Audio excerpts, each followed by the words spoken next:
My wife texted from Vegas, just married my coworker, you're pathetic, BTW. I replied, cool. Then I blocked her cards and changed the house locks. Next morning, police were at my door. I, 34 male, got the text at 2:47 a.m. on a Tuesday. My wife Linda, 31, was supposed to be at a work conference in Vegas. The message included a photo of her and William, her coworker, holding up marriage certificates outside some tacky chapel. The full text read, just married William, been sleeping with him for 8 months. You're pathetic, BTW. Your limp dick energy made this so easy. Enjoy your sad little life. I stared at my phone for maybe 30 seconds. Then I typed back one word, cool. Before she could respond, I got to work. See, Linda might have been sneaky about her affair, but she was terrible at managing finances. Everything was in my name. The house, the main accounts, even her credit cards were just authorized user cards on my accounts. By 3:15 a.m., I'd canceled all her cards, changed every password she knew, removed her as authorized user on everything, called a 24-hour locksmith, cost me $300, but worth it. Screenshot everything for my records. The locksmith arrived at 4 a.m. By 5 a.m., new locks were installed. I even changed the garage code. Then I went back to bed. Woke up at 8 a.m. to pounding on my door. 2 cops standing there, looking annoyed. Sir, we got a call about a domestic situation. Your wife says you locked her out of her home? I showed them the Vegas marriage text. She's not my wife anymore. She married someone else 5 hours ago. The older cop's eyebrows shot up. The younger one tried to keep a straight face, but I saw his mouth twitch. She's saying you stole her belongings and money. Officers, I have documentation showing this is my house, purchased before marriage. The credit cards were in my name. She was just an authorized user. I haven't touched any of her personal belongings. They asked to verify the text was real. I showed them my phone, the timestamp, everything. The older cop sighed. Ma'am, he said into his radio, you need to figure this out through lawyers. We can't force him to let you in if you married someone else. I heard screeching through their radio. Linda was pissed. The cops left after warning me not to destroy her belongings. I assured them everything would be waiting for her, outside. Update 1, holy shit, this blew up. To answer common questions, yes, this is real. No, we don't have kids, thank God. Yes, I'm getting a lawyer. So Linda showed up that afternoon with William, her mom Barbara, and her sister Susan. William looked like he wanted to be anywhere else. Guess the Vegas high wore off quick when he realized his new wife was homeless and broke. They tried everything. Barbara threatened to call the cops again. I reminded her how that went. Susan called me a controlling psycho. William tried to act tough until I mentioned I'd be forwarding their wedding photo to HR at their company. They have a strict no fraternization policy. Linda ugly cried about how I was financially abusing her. I'd already packed her stuff in boxes and put them in the garage. Told them they had 1 hour to load up and leave. The best part? Linda tried to use her credit card at the U-Haul place. Declined. William had to pay. His face was priceless. But here's where it gets good. My lawyer called yesterday. Linda's trying to claim she was drunk and manipulated into the Vegas marriage. She wants it annulled and wants to claim rights to our house because we were still technically married when she left for Vegas. My lawyer literally laughed. She sent you written proof of adultery and bigamy. She's done for. Also found out through mutual friends that William's been living in his mom's basement. He thought Linda had money. LMAO. More updates coming. This is far from over. Update 2, buckle up, because Linda went full nuclear.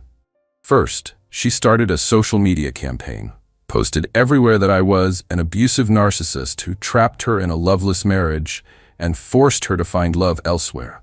Her mom and sister shared it everywhere. Some of our mutual friends actually believed it. But Linda forgot one thing. I'm friends with David, who's basically the tech genius of our friend group. He helped me recover some very interesting Facebook messages between her and William, going back over a year, including her bragging about how she was playing the long game and securing the bag before leaving me. My favorite message. He's so stupid. I've been moving money from our joint grocery account for months. Almost have enough for my dream wedding with you, baby. Yeah, about that joint grocery account. It was actually just my account that I let her use for household expenses. I pulled the statements. She'd been withdrawing cash for groceries and spending maybe half. The rest? Who knows? I posted the screenshots. Her narrative crumbled fast. Then came the extinction burst. 1. She convinced her dad to call my boss, claiming I was harassing his daughter. My boss knew the whole story and told him to get lost, professionally. 2. She tried to break into the house at 3 a.m. My new cameras caught everything. She was screaming about her grandmother's jewelry that her grandma was still wearing because, she's alive. 3. She claimed I killed her cat. We've never had a cat. I'm allergic. 4. She started calling my mom, crying about how she made a mistake and William means nothing. My mom told her, "You should have thought about that before sleeping with him for 8 months, dear." But the peak entitlement came yesterday. I get a call from William's mom, Sarah. This woman had the audacity to demand I be a man and take Linda back because William can't afford a wife and made a mistake and young men do stupid things. I asked if she was seriously asking me to take back a woman who cheated on me so her son wouldn't have to deal with consequences. Well, when you put it like that, you sound selfish. Marriage is about forgiveness. I hung up. Last night, Linda sent one final text from a friend's phone. "You ruined my life. I hope you're happy." I replied, "I am actually. Thanks for asking." Then I blocked that number too. Tomorrow's the first divorce hearing. My lawyer says it'll be quick since she committed bigamy. Can't wait. Final update. The divorce hearing was chef's kiss. Linda showed up in a white dress to divorce court, where she was being divorced for marrying another man. The judge's face was incredible. Her lawyer tried to argue that the Vegas marriage didn't count because she was emotionally distressed and under duress from William. The judge asked what duress meant in this context. He promised her things, made her believe leaving her marriage was the only option. My lawyer stood up. "Your Honor, I have 73 pages of Facebook messages showing what last name is she using now? Anyway, showing the defendant actively planning this for over a year." The judge reviewed them. His expression went from professional to disgusted to almost amused. "Ma'am, did you write," and I quote, "can't wait to see his stupid face when he realizes I took him for everything?" Linda turned red. That was taken out of context. What context makes that better? Silence. The divorce was granted.